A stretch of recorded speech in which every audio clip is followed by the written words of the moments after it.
600 କୋଟି ଟଙ୍କା ନେଣଦେଣରେ ମିଳିଲା ପ୍ରମାଣ। 24 ସ୍ଥାନରେ ରେଡ୍। ଲାଲୁଙ୍କ ପରିବାର ପାଖରୁ 1 କୋଟି ନଗଦ ଟଙ୍କା ଜବତ। ନୀତିଶ କହିଲେ ମୁଁ କ'ଣ କରିବି? ଜମି ବଦଳରେ ଚାକିରି ଦୁର୍ନୀତିରେ ଲାଲୁଙ୍କ ପରିବାର ବିଭିନ୍ନ ସ୍ଥାନରେ ଇଡିର ରେଡ୍। ଏହି ଚଢ଼ାଉ ସମୟରେ 1 କୋଟି ନଗଦ ଟଙ୍କା ସହ ବହୁ ମୂଲ୍ୟବାନ ଅଳଙ୍କାର ଜବତ କରିଛି। ଜମି ବଦଳରେ ଚାକିରି ଦୁର୍ନୀତି ମାମଲାରେ ଲଗାତାର ଭାବେ କାର୍ଯ୍ୟାନୁଷ୍ଠାନ ଗ୍ରହଣ କରୁଛି ସିବିଆଇ ଓ ଇଡି। ଓଡ଼ିଶାରେ ଗୁପ୍ତଚର ପାରା ପଛରେ ଚୀନର ବଡ଼ ଷଡ଼ଯନ୍ତ୍ର। 1969ରେ ଡ୍ରାଗନ ଛାଡ଼ିଥିଲା ସିକ୍ରେଟ୍ ବେଲୁନ୍। ପୋଲିସ ଓ ଗୋଇନ୍ଦା ବିଭାଗର ଚିନ୍ତା ବଢ଼ିଲା। ଶାନ୍ତି ସ୍ଥାପନ ପାଇଁ ଯେତେ ବୈଠକ ବସିଲେ ମଧ୍ୟ ପଡ଼ୋଶୀ ଶତ୍ରୁ ରାଷ୍ଟ୍ର ଚୀନର ଭାରତ ବିରୋଧୀ କାର୍ଯ୍ୟକଳାପ ଉପରେ କୌଣସି ପ୍ରଭାବ ପଡ଼ୁନାହିଁ।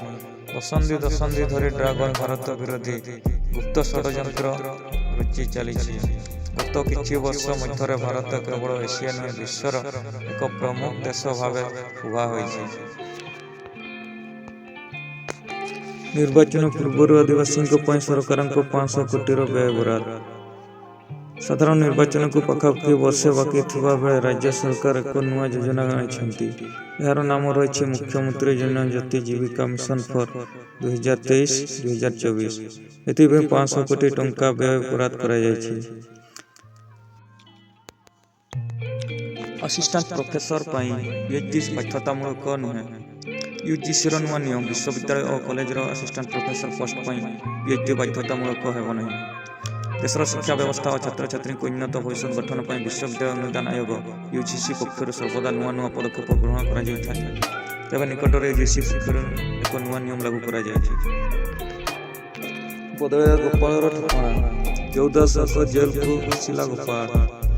ବଦଳିଲା ନବକିଶୋର ଦାସ ହତ୍ୟା ଅଭିଯୁକ୍ତ ଗୋପାଳ କୃଷ୍ଣ ଦାସର ଠିକଣା। ଝାରସୁଗୁଡ଼ା ଜଉଦା ସର୍କଲ ଜେଲକୁ ଆସିଲା ଗୋପାଳ। କଡ଼ା ସୁରକ୍ଷାରେ ଗୋପାଳକୁ ଜଉଦା ସର୍କଲ ଜେଲକୁ ଆଣିଛନ୍ତି। ଅଭିଯୁକ୍ତର ହସ୍ତ ପରୀକ୍ଷା ପରେ ହାଜତକୁ ପଠାଇ ଅଣାଯାଇଛି। ହାଇ ସିକ୍ୟୁରିଟି ସେଲ୍ରେ ରହିଛି ଗୋପାଳ। 3 ଜଣ ସୁରକ୍ଷା। ଆଇପିଏଲର ସନ୍ନ୍ୟାସ ନେବା ଧୋନି। ଆଇପିଏଲର ସନ୍ନ୍ୟାସ ନେବା ଧୋନି ଏହି ଖବରକୁ ନେଇ ଚର୍ଚ୍ଚା ହୋଇ ଜୋର ଧରିଛି।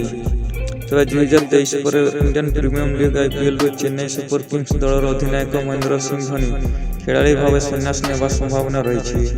ଗଣମାଧ୍ୟମକୁ ଏହି ସୂଚନା ଦେଇଛନ୍ତି ଅଷ୍ଟ୍ରେଲିଆର ପୂର୍ବତନ ଓପନର ମାଥ୍ୟୁ ହାଡା। ଦିନ ଖବର YouTube channel like, share, comment ଏବଂ ସବସ୍କ୍ରାଇବ୍ କରିବା ପାଇଁ ଭୁଲିବେ ନାହିଁ।